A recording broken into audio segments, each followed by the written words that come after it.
Halo semuanya, selamat datang di podcastku di Podcastin Aja.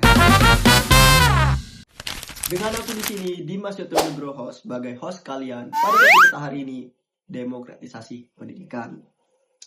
Teman-teman, UUD 1945 bilang bahwa setiap warga negara berhak mendapatkan pendidikan. Namun realitanya, tiap semester kita bingung gimana cara bayar UKT. Tiap tahun ada aja teman kita yang susah untuk kuliah gara-gara kehalang biaya. Kampus kita, Universitas Jember yang katanya kampus kebangsaan, tapi seberapa demokratis sih pendidikan di sini?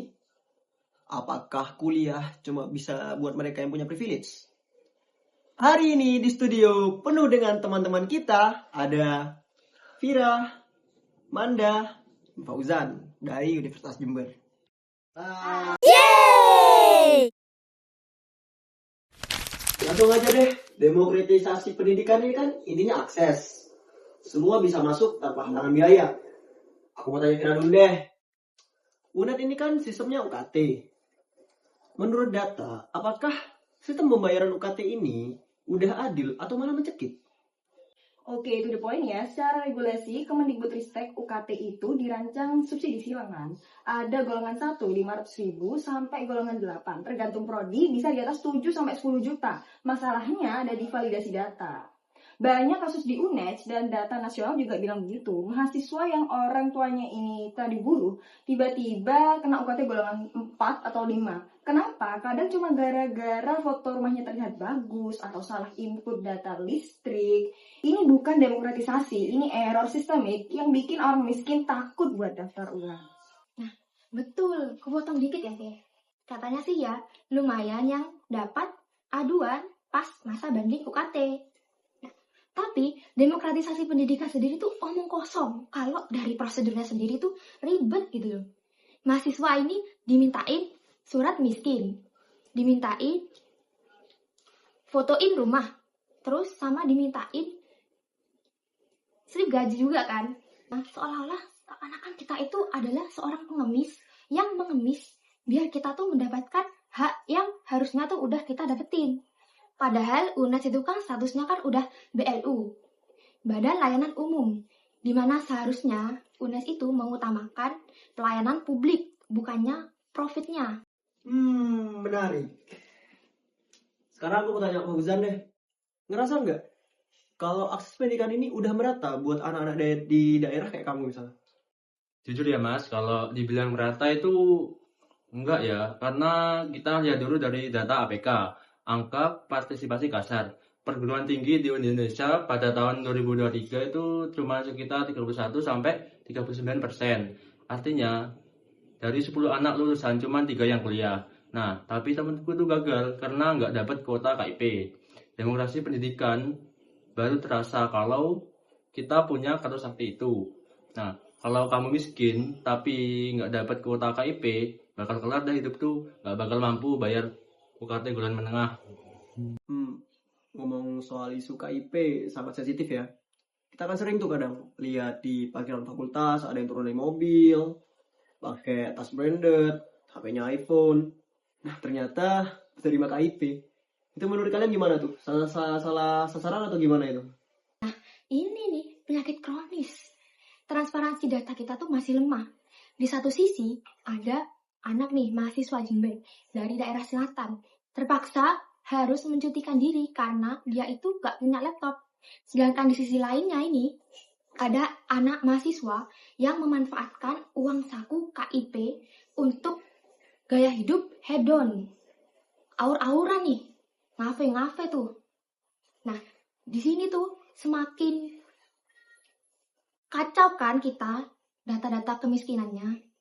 Demokratisasi pendidikan itu cuma jadi ajang nih. Jago-jagoan siapa yang lebih pintar dalam memanipulasi data. Nah, terus jangan lupa juga soal fasilitas. Demokratisasi pendidikan itu bukan cuma start dari kita awal masuk ke gerbang UNED. Tapi di dalamnya juga kita harus merasakan fasilitas yang layak.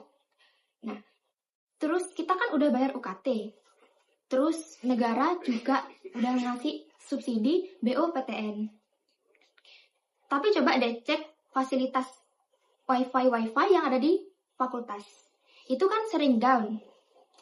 Nah, jadi gimana caranya kita tuh bisa bersaing kalau misalkan dari hal-hal kecil aja itu masih kurang gitu loh. Menarik kalau bahas tentang kualitas. Sekarang aku mau tanya Fauzan nih. Fauzan, kadang kan ada stigma. Kamu kan anak kampus pinggiran. Apakah demokratisasi pendidikan udah berhasil menghapus gap antara kita, kampus Jawa Timur bagian timur, dengan kampus-kampus besar di kota metropolitan misalnya? Nah, secara data PISA 2022, sekolah literasi di Indonesia kan anjlok ke 359. Itu rata-rata nasional. Di Jember, biaya hidup, kos, dan makan masih demokratis alias murah. Nasi pecel 8.000 masih ada. Nah, cuman tantangannya adalah akses informasi dan magang. Anak Jakarta gampang magang di Unicorn. Kita di Jember harus effort lebih lah buat ke sana. Sistem pendidikan kita belum menjembatani koneksi industri ke daerah secara merata. Nah, setuju. Demokratisasi pendidikan harusnya juga berarti desentralisasi kualitas. Jangan sampai dosen terbaik, event terbaik, magang terbaik numpuk di Jakarta atau Surabaya doang. Oke, kita udah roasting nih sistemnya. Sekarang, sebagai mahasiswa UNED yang cerdas, apa solusi konkret dari kalian yang bisa kalian tawarkan? Satu saran deh dari masing-masing buat closingan podcast hari ini. Menurutku, proses pelibatan mahasiswa dalam edukasi data guna transparansi total penentuan UKT. Jadi, anak orang kaya itu gak dapat UKT yang murah dan juga sebaliknya. Kalau dari aku sih perbanyak beasiswa non pemerintah. Kampus harus lebih agresif buat cari mitra swasta atau CSR. Buat bantu mahasiswa yang tanggung, miskin tapi nggak dapat KIP. Tambahan dari aku juga ya ini, digitalisasi materi kuliah yang masif, biar anak-anak desa yang nggak bisa ngekos di Jember bisa mengakses ilmu dari dosen-dosen privat di UNES tanpa harus keluar biaya yang mahal.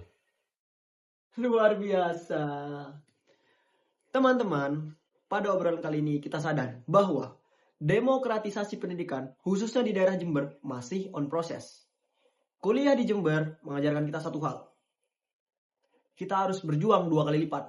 1 untuk masuk dan 1 untuk bertahan. Terima kasih buat narasumber kita, ada Alvira, Amanda, dan Fauzan. Suara mahasiswa, suara hati rakyat. Saya Dimas, pamit undur diri. Sampai jumpa di episode selanjutnya. Goodbye. We'll meet again. Don't know where, don't know when, but I know we'll meet again some sunny day.